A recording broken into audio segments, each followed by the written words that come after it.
ಎಲ್ಲರಿಗೂ ಸ್ವಾಗತ. ಇವತ್ತು ನಾವು ಲೂಕನ ಸುವಾರ್ತೆಯ ಒಂದು ತುಂಬಾ ಇಂಟ್ರೆಸ್ಟಿಂಗ್ ಭಾಗ ನೋಡೋಣ. ಅಧ್ಯಾಯ 17, ವಚನಗಳು 26ರಿಂದ 37. ಇಲ್ಲಿ ಯೇಸು ಕ್ರಿಸ್ತರು ನರಪುತ್ರನ ಅಂದ್ರೆ ತಮ್ಮ ಎರಡನೇ ಆಗಮನದ ಬಗ್ಗೆ ಮಾತಾಡ್ತಾರೆ.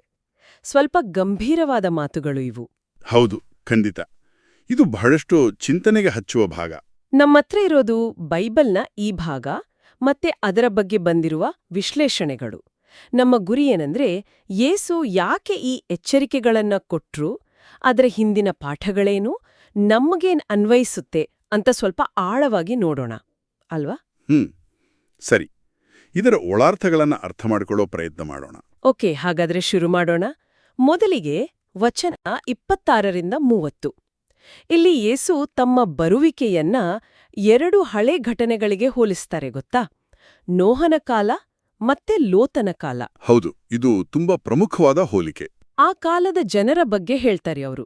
ಅಂದ್ರೆ ತಿನ್ನುತ್ತಿದ್ರು, ಕುಡಿಯುತ್ತಿದ್ರು, ಮದುವೆ ಆಗ್ತಿದ್ರು, ಕೊಡ್ತಿದ್ರು, ವ್ಯಾಪಾರ, ಗಿಡ ನೆಡೋದು, ಮನೆ ಕಟ್ಟೋದು, ಈ ತರಹ ತಮ್ಮ ಪಾಡಿಗೆ ತಾವಿದ್ರು.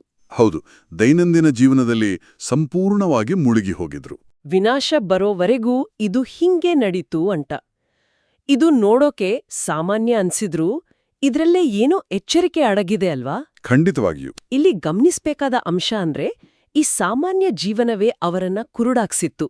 ಅಂದ್ರೆ ಅವ್ರು ಮಾಡ್ದಿದ್ದ ಕೆಲ್ಸಗಳು, ತಿನ್ನೋದು, ಮದ್ವೆ, ವ್ಯಾಪಾರ, ಇವು ತಪ್ಪು ಅಂತ ಯೇಸು ಹೇಳ್ತಿಲ್ಲ. ಓ ಸರಿ. ಆದ್ರೆ ಸಮಸ್ಯೆ ಏನಂದ್ರೆ ಈ ಲೋಕದ ವಿಷಯಗಳಲ್ಲೇ ಪೂರ್ತಿ ಮುಳುಗಿ ಮುಂದೆ ಬರಲಿರುವ ದೇವರ ತೀರ್ಪಿನ ಬಗ್ಗೆ, ಆಧ್ಯಾತ್ಮಿಕ ಸತ್ಯದ ಬಗ್ಗೆ ಅವರಿಗೆ ಸ್ವಲ್ಪವೂ ಅರಿವು ಇರಲಿಲ್ಲ, ಯೋಚನೆನೂ ಇರಲಿಲ್ಲ. ಅವ್ರ ಗಮನನೇ ಕೊಡ್ಲಿಲ್ಲ. ಹೌದು. ನೋಹನ ಕಾಲದಲ್ಲಿ ನೋಡಿ, ಅವನು ಎಚ್ಚರಿಕೆ ಕೊಟ್ಟು ನಾವೇ ಕಟ್ತಿದ್ರು, ಜನ ಅವನನ್ನ ನೋಡಿ ನಕ್ಕರು, ಪಾಡಿಗಿದ್ರು.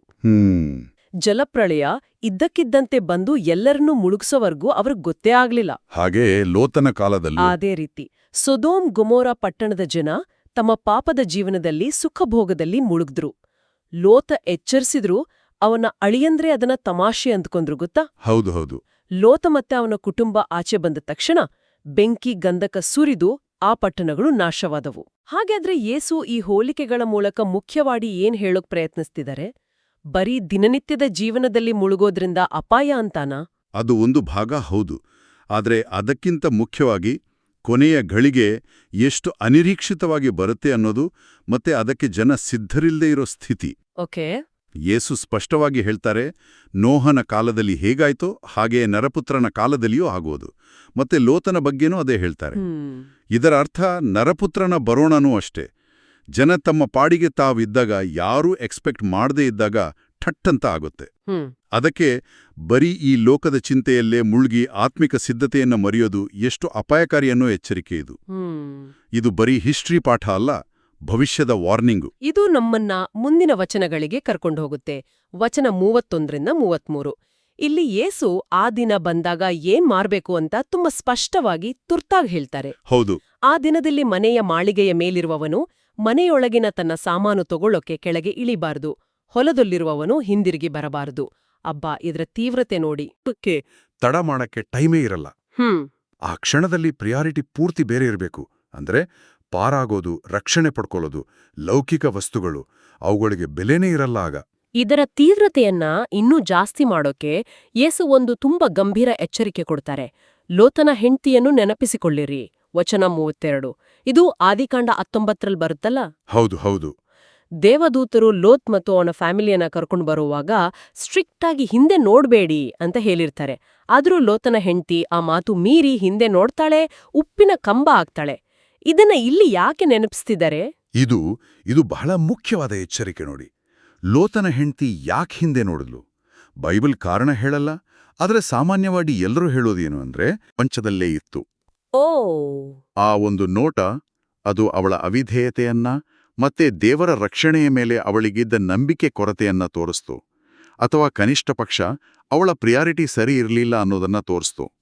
ಅದರ ಫಲಿತಾಂಶ ತಕ್ಷಣದ ಶಿಕ್ಷೆ, ಉಪ್ಪಿನ ಕಂಬ ಆದದ್ದು ಒಂದು ಚಾರಿತ್ರಿಕ ಎಚ್ಚರಿಕೆಯಾಗಿ ಉಳಿತು. ಹಾಗಾದ್ರೆ ಹಿಂದೆ ನೋಡ್ಬೇಡಿ ಅನ್ನೋದು ಬರೀ ಒಂದು ಫಿಸಿಕಲ್ ಆಕ್ಷನ್ ಅಲ್ಲ, ಅದೊಂದು ಮನಸ್ಸಿನ, ಆತ್ಮಿಕ ಸ್ಥಿತಿಯ ಸಂಕೇತ. ಲೌಕಿಕಕ್ಕೆ ಅಂಟಿಕೊಳ್ಬಾರ್ದು ಅನ್ನೋದರ ಸಂಕೇತ. ಖಂಡಿತವಾಗಿಯೂ ಇದು ನೇರವಾಗಿ ಯೇಸು ಮುಂದಿನ ವಚನದಲ್ಲಿ 33 ಹೇಳೋ ಮಾತಿಗೆ ಕನೆಕ್ಟ್ ಆಗತ್ತೆ. ಯಾವನು ತನ್ನ ಪ್ರಾಣವನ್ನು ಉಳಿಸಿಕೊಳ್ಳಲು ನೋಡುತ್ತಾನೋ ಅವನು ಅದನ್ನು ಕಳೆದುಕೊಳ್ಳುವನು. ಯಾವನು ತನ್ನ ಪ್ರಾಣವನ್ನು ಕಳೆದುಕೊಳ್ಳುತ್ತಾನೋ ಅವನು ಅದನ್ನು ಉಳಿಸಿಕೊಳ್ಳುವನು. ಇದು ಕೇಳೋಕೆ ವಿರೋಧಾಭಾಸದ ತರ ಇದೆಯಲ್ಲ. ಹೌದು, ಹಾಗೆ ಕಾಣುತ್ತೆ.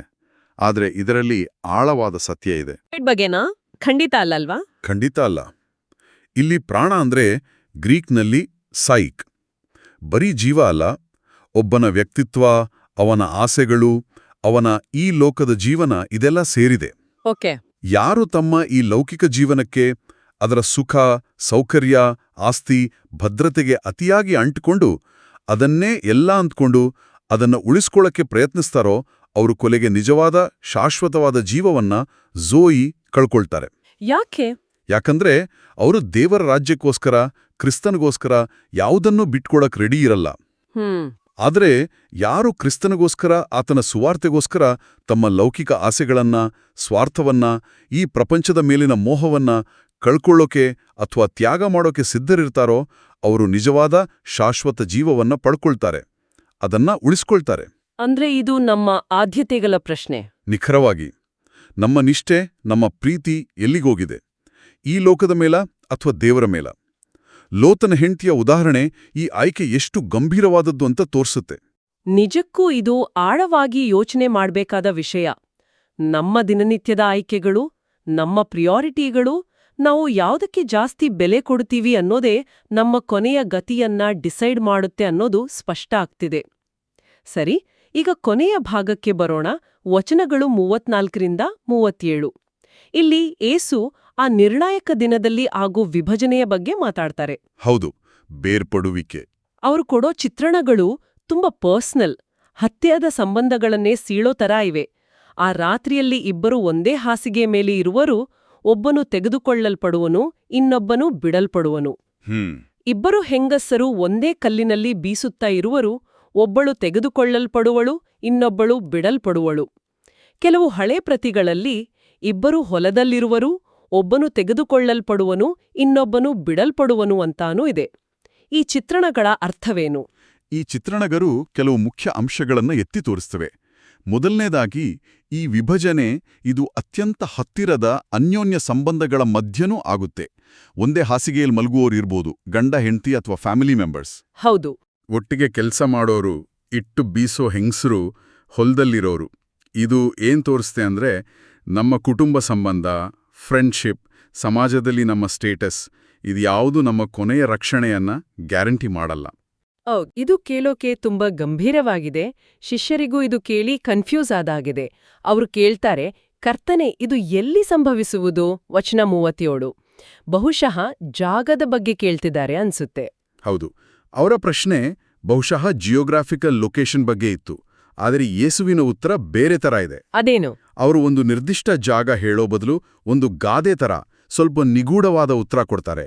ಹೆಣವು ಎಲ್ಲಿರುವುದೋ ಅಲ್ಲಿ ಹದ್ದುಗಳು ಸಹ ಕೂಡಿ ಬರುವವು. ಕೆಲವು ಟ್ರಾನ್ಸ್ಲೇಷನ್ಗಳಲ್ಲಿ ರಣಹದ್ದುಗಳು ಅಂತ ಇದೆ. ಹೆಣ ಇರೋ ಕಡೆ ಹದ್ದುಗಳು. ಇದರ ಅರ್ಥ ಏನು? ಇದಕ್ಕೆ ಬೇರೆ ಬೇರೆ ಅರ್ಥ ಇದೆಯಾ? ಹೌದು, ಹಲವಾರು ವ್ಯಾಖ್ಯಾನಗಳಿವೆ. ಆದರೆ ಮುಖ್ಯವಾದ ಅರ್ಥ ಏನು ಅಂದ್ರೆ, ಹೆಣ ಅಂದ್ರೆ ಆಧ್ಯಾತ್ಮಿಕವಾಗಿ ಸತ್ತಿರೋ, ಪಾಪದಲ್ಲಿ ಮುಳುಗಿರೋ, ದೇವರ ತೀರ್ಪಿಗೆ ಯೋಗ್ಯವಾದ ಸ್ಥಿತಿ. ಓಕೆ. ಹದ್ದುಗಳು ಅಥವಾ ರಣಹದ್ದುಗಳು ದೇವರ ತೀರ್ಪನ್ನ ಅಥವಾ ಶಿಕ್ಷೆಯನ್ನ ಜಾರಿಗೆ ತರೋ ಶಕ್ತಿಗಳನ್ನ ಸೂಚಿಸ್ತವೆ. ಹೇಗೆ ರಣಹದ್ದುಗಳು ಸತ್ತ ದೇಹವನ್ನು ಹುಡ್ಕೊಂಡು ಬರ್ತವೋ, ಹಾಗೆಯೇ ದೇವರ ತೀರ್ಪು ಎಲ್ಲಿ ಆತ್ಮಿಕ ಸಾವಿದೆಯೋ, ಎಲ್ಲಿ ದೇವರ ವಿರುದ್ಧವಾದ ಸ್ಥಿತಿ ಇದೆಯೋ ಅಲ್ಲಿ ಖಚಿತವಾಗಿ ತಪ್ಪಿಸ್ಕೊಳ್ಳೋಕಾಗದೋ ಹಾಗೆ ಬರ್ತೆ. ಅಂದ್ರೆ ಎಲ್ಲಿ ಅನ್ನೋ ಪ್ರಶ್ನೆಗೆ ಉತ್ತರ ಯಾವ ಜಾಗ ಅನ್ನೋದಕ್ಕಿಂತ ಯಾವ ಸ್ಥಿತಿ ಅನ್ನೋದು ಮುಖ್ಯ. ಹೌದು, ಅದೇ. ತೀರ್ಪು ತನ್ನ ಗುರಿಯನ್ನ, ಅಂದ್ರೆ ಆತ್ಮಿಕವಾಗಿ ಸತ್ತವರನ್ನ ಖಂಡಿತ ಹುಡುಕುತ್ತೆ. ಬೇರೆ ವ್ಯಾಖ್ಯಾನಗಳ ಸಾಧ್ಯತೆ ಇದೆಯಾ? ಕೆಲವರು ಬೇರೆ ರೀತಿ ಹೇಳ್ತಾರಾ? ಹೌದು, ಇನ್ನೊಂದು ಗಮನಾರ್ಹವಾದ ವ್ಯಾಖ್ಯಾನನೂ ಇದೆ. ವಿಶೇಷವಾಗಿ ಹದ್ದುಗಳು, ಏಯಿಟೋಯ್ ಅನ್ನೋ ಪದವನ್ನ ಇಟ್ಕೊಂಡು. ರೋಮನ್ ಸೈನ್ಯದ ಧ್ವಜಗಳಲ್ಲಿ ಹದ್ದಿನ ಚಿಹ್ನೆ ಇತ್ತಲ್ಲ? ಹೌದು. ಅದಕ್ಕೆ ಕೆಲವರು ಇದನ್ನ ಯೆರೂಶಲೇಮಿನ ನಾಶನದ ಕ್ರಿಸ್ತಶಕ 70 ಸೂಚನೆ ಅಂತ ಅರ್ಥ ಮಾಡ್ಕೊಳ್ತಾರೆ. ರೋಮನ್ ಹದ್ದುಗಳು ಸೈನ್ಯ ಯೆರೂಶಲೇಮಿನ ಹೆಣದ, ಆತ್ಮಿಕವಾದಿ ಸತ್ತನಗರ ಮೇಲೆ ದಾಳಿ ಮಾಡಿದ ಹಾಗೆ. ಇದು ಹತ್ತಿರದ ಭವಿಷ್ಯದ ಘಟನೆಗೆ ಅನ್ವಯ ಆಗಬಹುದು. ಓ ಇಂಟ್ರೆಸ್ಟಿಂಗ್. ಇನ್ನು ಕೆಲವರು ಮತ್ತಾಯಿ 24:28ರಲ್ಲಿ ಇದೇ ತರಹದ ಹೇಳಿಕೆ ಇರೋದ್ರಿಂದ ಹದ್ದುಗಳು ಕ್ರಿಸ್ತನ ಹತ್ರ ಸೇರೋ ವಿಶ್ವಾಸಿಗಳನ್ನ ತೆಗೆದುಕೊಳ್ಳಲ್ಪಡುವವರನ್ನ ಸೂಚಿಸಬಹುದು ಮತ್ತೆ ಹೆಣ ಸೋಮ ಅಂದ್ರೆ ದೇಹ ಕ್ರಿಸ್ತನ ಶರೀರವನ್ನ ಸಭೆ ಅಥವಾ ಕ್ರಿಸ್ತನನ್ನೇ ಸೂಚಿಸಬಹುದು ಅಂತ ವಾದ ಮಾಡ್ತಾರೆ. ಆದ್ರೆ ಲೂಕನ ಸಂದರ್ಭದಲ್ಲಿ ಮೊದಲನೇ ವ್ಯಾಖ್ಯಾನ ಅಂದ್ರೆ ತೀರ್ಪು ಆತ್ಮಿಕ ಸಾವು ಎಲ್ಲಿದೆಯೋ ಅಲ್ಲಿ ಬರುತ್ತೆ ಅನ್ನೋದು ಹೆಚ್ಚು ಸರಿಹೋಗುತ್ತೆ ಅನ್ಸುತ್ತೆ, ವಿಶೇಷವಾಗಿ ನೋಹ ಮತ್ತು ಲೋತನ ಎಚ್ಚರಿಕೆಗಳ ಹಿನ್ನೆಲೆಯಲ್ಲಿ ನೋಡಿದ್ರೆ. ಹಾಗಾದ್ರೆ ಒಟ್ಟಿನಲ್ಲಿ ತೀರ್ಪು ಗ್ಯಾರಂಟಿ ಮತ್ತು ಅದು ತನ್ನ ಟಾರ್ಗೆಟ್ ಅನ್ನ ಮಿಸ್ ಮಾಡಲ್ಲ. ಅದು ಜಾಗಕ್ಕೆ ಸಂಬಂಧಿಸಿದ್ದಲ್ಲ, ಆತ್ಮಿಕ ಸ್ಥಿತಿಗೆ ಸಂಬಂಧಿಸಿದ್ದು. ಖಂಡಿತ, ಸ್ಥಳಕ್ಕಿಂತ ಸ್ಥಿತಿಯೇ ಮುಖ್ಯ. ಸರಿ, ಈ ಇಡೀ ಚರ್ಚೆಯ ನಂತರ ಲೂಕ 17:26-37ರಿಂದ ನಾವು ಮುಖ್ಯವಾಗಿ ಏನು ತಿಳ್ಕೊಳ್ಬಹುದು? ಇದರ ಸಾರಾಂಶ ಏನು? ಒಟ್ಟಾರೆಯಾಗಿ ಹೇಳೋದಾದ್ರೆ ಯೇಸು ಇಲ್ಲಿ ತಮ್ಮ ಎರಡನೇ ಆಗಮನದ ಬಗ್ಗೆ ಕೆಲವು ಮುಖ್ಯ ಸತ್ಯಗಳನ್ನ ಹೇಳ್ತಿದ್ದಾರೆ. ಮೊದಲನೇದಾಗಿ ಅದು ನಾವು ಅಂದುಕೊಳ್ಳದೇ ಇದ್ದಾಗ ಬರುತ್ತೆ, ಅನಿರೀಕ್ಷಿತ. ಹೌದು. ನೋಹ ಲೋತನ ಕಾಲದ ಹಾಗೆ ಜನ ತಮ್ಮ ಲೌಕಿಕ ಜೀವನದಲ್ಲಿಯೇ ಮುಳುಗಿರ್ತಾರೆ, ಎಚ್ಚರಗೊಳ್ಳೋ ಯಾವ ಲಕ್ಷಣನೂ ಇರಲ್ಲ. ಎರಡನೇದಾಗಿ ಆ ಕ್ಷಣ ಬಂದಾಗ ತಕ್ಷಣದ ಯಾವುದೇ ಹಿಂಜರಿಕೆಯಿಲ್ಲದ ರೆಸ್ಪಾನ್ಸ್ ಬೇಕು. ಲೋಟನ ಹೆಂಡತಿಯ ಹಾಗೆ ಹಿಂದೆ ನೋಡಬಾರದು. ಹೌದು, ಲೌಕಿಕ ವಸ್ತುಗಳು ಸಂಬಂಧಗಳ ಮೇಲಿನ ವ್ಯಾಮೋಹದಿಂದ ಹಿಂದೆ ಸರಿಯೋಕೆ ಟೈಮ್ ಇರಲ್ಲ. ಲೋಟನ ಹೆಂಡತಿಯ ಉದಾಹರಣೆ ಅದನ್ನೇ ಸ್ಪಷ್ಟಪಡಿಸುತ್ತೆ. ಮತ್ತು ಮೂರನೆಯದಾಗಿ ಅದು ಬೇರ್ಪಡಿಸುವ ಸಮಯ ಆಗಿರುತ್ತೆ. ಹತ್ತಿರದ ಸಂಬಂಧದಲ್ಲಿದ್ರೂ ಅವರವರ ವೈಯಕ್ತಿಕ ಸಿದ್ಧತೆ, ದೇವರ ಜೊತೆಗಿನ ಸಂಬಂಧದ ಮೇಲೆ ಬೇರ್ಪಡಿಸಲ್ಪಡ್ತಾರೆ. ಕೆಲವರು ರಕ್ಷಣೆಗೆ, ಕೆಲವರು ತೀರ್ಪಿಗೆ. ಹೌದು, ಈ ಎಲ್ಲದರ ಹಿಂದಿರುವ ಮುಖ್ಯ ಮೆಸೇಜ್ ಏನಂದ್ರೆ ನಾವು ನಿರಂತರವಾಗಿ ಆತ್ಮಿಕವಾಗಿ ಜಾಗರೂಕರಾಗಿರಬೇಕು, ಸಿದ್ಧರಾಗಿರಬೇಕು. ನಾವು ಈ ಲೋಕದಲ್ಲಿ ಬದುಕ್ತಿದ್ದೇವೆ, ನಮ್ಮ ದಿನನಿತ್ಯದ ಜವಾಬ್ದಾರಿಗಳೆಲ್ಲ ಇವೆ ನಿಜ. ಆದರೆ ನಮ್ಮ ಅಂತಿಮ ನಿಷ್ಠೆ, ನಮ್ಮ ಪ್ರಯಾರಿಟಿ ದೇವರ ರಾಜ್ಯಕ್ಕೆ, ಕ್ರಿಸ್ತನಿಗಿರಬೇಕು. ಹೌದು. ಲೌಕಿಕ ಸಂಬಂಧಗಳು, ವಸ್ತುಗಳು, ಚಿಂತೆಗಳಿಗಿಂತ ಆತ್ಮಿಕ ಬದ್ಧತೆಗೆ ಮೊದಲ ಸ್ಥಾನ ಕೊಡಬೇಕು. ಯಾಕಂದ್ರೆ ಯಾರು ತಮ್ಮ ಲೌಕಿಕ ಜೀವವನ್ನ ಉಳಿಸ್ಕೊಳ್ಬೇಕು ಅಂತ ನೋಡ್ತಾರೋ ಅವರು ಶಾಶ್ವತ ಜೀವವನ್ನ ಕಳ್ಕೊಳ್ತಾರೆ.